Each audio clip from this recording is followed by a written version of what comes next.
Hello friends, welcome back my channel. Let's fulfil our dream. जैसा कि आप सब जानते हो, हमारी सीरीज चली हुई है।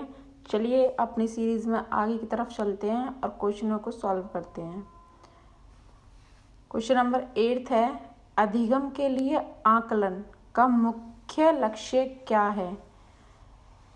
देखिए, ये पूछा आपसे अधिगम के लिए आकलन। एक है अधिगम का आकलन, तो ये अलग अलग है, ये आपको ध्यान से देख पढ़ के तब आंसर देना है। अधिगम के लिए आकलन, तो फर्स्ट ऑप्शन है उन विद्यार्थियों की पहचान करना जिन्हें धीमे सीखने वालों के रूप में वर्गीकृत किया जा सकता है। देखिए, इसमें वर्गीकरण की बात की, लेकिन वर्गीकरण तो गलत है। विद्यार्थी के प्रदर्शन का मूल्यांकन करना और ग्रेड देना।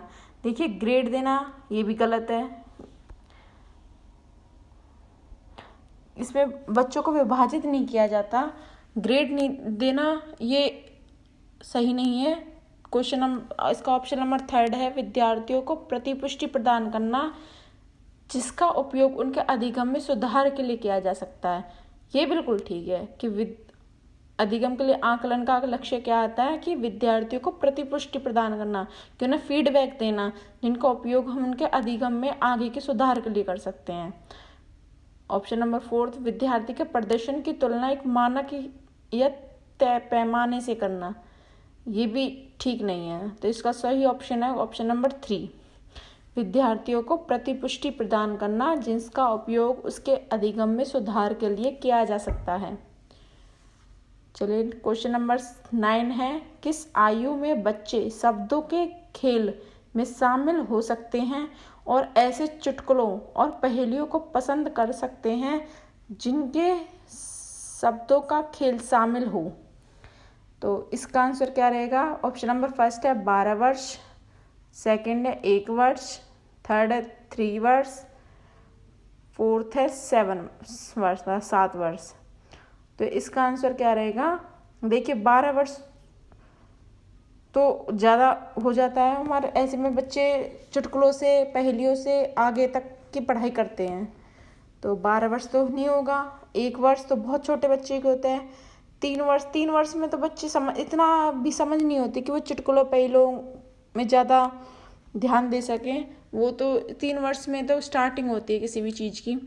उसके बाद ऑप्शन 7 वर्ष, तो इसका 7 वर्ष सही रहेगा कि 7 वर्ष की आयु में जो बच्चे होते हैं वो चुटकुलों और पहेलियों को ज़्यादा पसंद करते हैं और इन्हीं से संबंधित खेलों में शामिल रहते हैं। तो इसका सही ऑप्शन है 7 वर्ष। कैरेल ग्लीगन ने कोहलवर्ग के नैतिक विकास के सिद्धांत की आलोचना की है। सामाजिक संज्ञानात्मक दृष्टिकोण से, नारीवादी दृष्टिकोण से, आनुवंशिक कारकों को पर्याप्त महत्व न देने पर, केस अध्ययन की अनुसंधान पद्धति के रूप में उपयोग करने के लिए।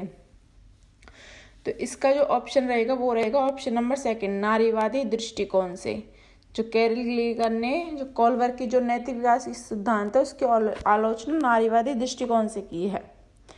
क्वेश्चन नंबर 11 है, जीन पियाजे के अनुसार पूर्व संक्रियात्मक चिंतन की मुख्य विशेषता में से एक खालिस्तान है जो किसी स्थिति के एक पहलू पर ध्यान केंद्रित करने और दूसरों की उपेक्षा करने की प्रवृत्ति को संदर्भित करता है।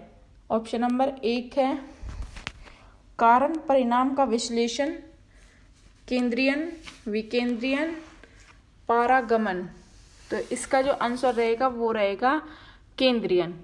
जो जीन पियाजे की है वो सेंट्रलाइजेशन की जो विशेषता है उसके अनुसार केंद्रीयन इसका आंसर रहेगा।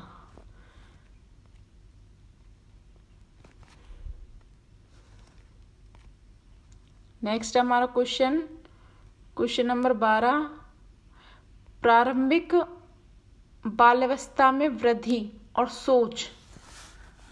प्रारंभिक बाल्यावस्था में वृद्धि ब्लैंक और सोच ब्लैंक है, जबकि मध्य बाल्यावस्था में वृद्धि ब्लैंक और सोच ब्लैंक है। देखिए, प्रारंभिक बाल्यावस्था में वृद्धि कैसी होती है उसके बारे में, वृद्धि और सोच के बारे में पूछा गया है, प्रारंभिक में और मध्य में। तो ऑप्शन नंबर 1 है धीमी, कुछ हद तक आत्म केंद्रित, स्थिर है, तार्किक है। स्थिर है, कुछ हद तक आत्म केंद्रित, धीमी, तार्किक। स्थिर है, तार्किक, धीमी, आत्म केंद्रित। फोर्थ ऑप्शन है धीमी, तार्किक, स्थिर है, आत्म केंद्रित। तो इसका आंसर रहेगा ऑप्शन नंबर सेकंड कि प्रारंभिक बाल्यावस्था में जो वृद्धि है वह स्थिर है और कुछ हद तक आत्म केंद्रित भी है। जो वृद्धि है वो तो स्थिर है और जो हमारी सोच है वो कुछ, देखिए प्रारंभिक बाल्यावस्था में बच्चा सिर्फ अपने तक सोचता है, वो आत्म केंद्रित होता है। लेकिन जैसे जैसे मध्य बाल्यावस्था तक पहुंचता है तो उसकी जो वृद्धि सोच है वो तार्किक होने लगती है, वो तर्कों के माध्यम से सोचने लगता है। तो इसका जो सही ऑप्शन रहेगा वो रहेगा ऑप्शन नंबर सेकंड कि प्रारंभिक बाल्यावस्था में वृद्धि स्थिर है और सोच कुछ हद तक आत्म केंद्रित है, जबकि मध्य बाल्यावस्था में वृद्धि धीमी है और सोच तार्किक है। क्वेश्चन नंबर 13, निम्नलिखित में से कौन सा स्थूल गतिक कौशल है? देखिए ये बहुत इंपॉर्टेंट है। स्थूल गतिक कौशल में कौन कौन से आते हैं? बुनाई आती है, तैरना, थर्ड है एक कागज पर वृत्त को रूपरेखा के अनुसार काटना, फोर्थ है एक कागज पर एक बड़े आयत को रूपरेखा के अनुसार काटना। तो इसका जो सही आंसर रहेगा वो रहेगा तैरना। ये ग्रॉस मोटर स्किल है, एक फाइन मोटर स्किल होती है। ये बाकी की सारी चीज दे रखी है, ये सब फाइन में है, सिर्फ तैरना है वो ग्रॉस मोटर स्किल में आता है, मतलब स्थूल गतिक कौशल में आता है। क्वेश्चन नंबर 14, भौतिक वृद्धि और विकास के ब्लैंक और ब्लैंक सिद्धांतों का पालन करते हैं। तो भौतिक वृद्धि और विकास के ब्लैंक और ब्लैंक सिद्धांतों का पालन करते हैं। फर्स्ट है एकीकरण और विभेदीकरण। एकीकरण क्या होता है? सरल से जटिल, विभेदीकरण जटिल से सरल। शीर्षगामी या समीप या शीर्षगामी, विभेदीकरण या एकीकरण। तो इसका जो आंसर रहेगा 14 का वह रहेगा ऑप्शन नंबर सेकंड, शीर्षगामी, मतलब अवरोही और समीप, आंतरिक से बाहरी तरफ। भौतिक वृद्धि और विकास के शीर्षगामी मतलब अवरोही और समीप मतलब आंतरिक से बाहरी सिद्धांतों का पालन करते हैं। देखिए क्वेश्चनों को बहुत ध्यान से पढ़िए, ऑप्शनों को पढ़िए, उसके बाद आपको आंसर देना है। बहुत से क्वेश्चन 2, 3, 4 भी क्वेश्चन ऐसे होते हैं सेम लगते हैं, लेकिन बिल्कुल ध्यान से पढ़ के आपको आंसर देना है।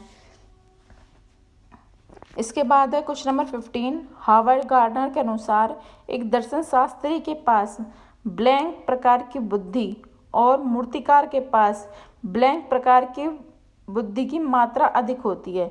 देखिए हावर्ड गार्डनर ने बुद्धि के सिद्धांत दिए हैं और बुद्धि को कई भागों में विभाजित किया है। अगर आपने ये नहीं पढ़ा हो तो आप प्लीज़ मुझे कमेंट करना, मैं इसको पूरी वीडियो अपलोड करूँगी।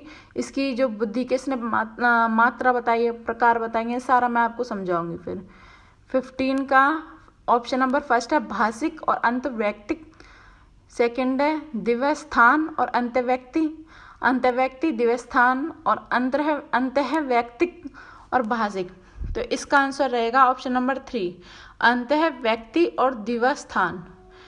तो हावर्ड गार्डनर के अनुसार दर्शन शास्त्री के पास कौन सी बुद्धि होती है? अंतःव्यक्ति, और जो मूर्तिकार के पास होती है दिव्य स्थान।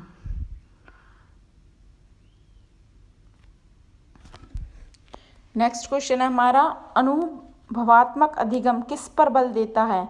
बच्चों के अधिगम पर, शिक्षक के नियंत्रण पर, ऑप्शन नंबर सेकंड है सीखने में पुनर्वलन की भूमिका पर, ऑप्शन नंबर 3 है आलोचनात्मक प्रतिबिंबन पर के महत्व पर, ऑप्शन नंबर 4 है एक प्रक्रिया के वजह अधिगम को एक उत्पाद के रूप में देखने पर।